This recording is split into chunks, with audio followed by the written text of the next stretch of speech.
সূরা কাউসার হচ্ছে পবিত্র কোরআনুল কারীমের ভিতরে ছোট্ট একটি সূরা। পবিত্র কোরআনুল কারীমের 108 নম্বর সূরা, 114টি সূরার ভিতরে 108 নম্বর সূরা হচ্ছে সূরাতুল কাউসার। যদিও ছোট্ট সূরা, তবে এর ফজিলত কিন্তু অনেক বেশি। অনেক সময় আমাদের দুশমন বেড়ে যায়, আমাদের অনেক দুশমন হয়ে যায়।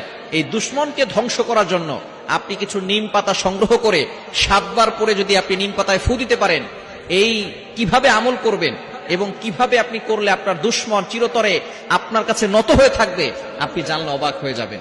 নবীজি সাল্লাল্লাহু আলাইহি সাল্লামের কিন্তু দুশমন ছিল। আবু জাহেল, উতবা, শাইবা মিলে সব সময় প্ল্যান করতে কিভাবে মুহাম্মদ সাল্লাল্লাহু আলাইহি সাল্লামকে ধ্বংস করে দেওয়া যায়। এই সূরাতুল কাউসারের এতটা ফজিলত কেন? এমন সময় আল্লাহ পাক রব্বুল আলামিন এই সূরা কাউসার নাজিল করেছেন, যেই সময়টা নবীজি সাল্লাল্লাহু আলাইহি সাল্লাম খুবই কষ্টের ভিতরে ছিলেন।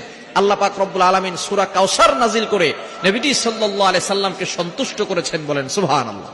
Can you imagine? আপনি কল্পনা করতে পারছেন?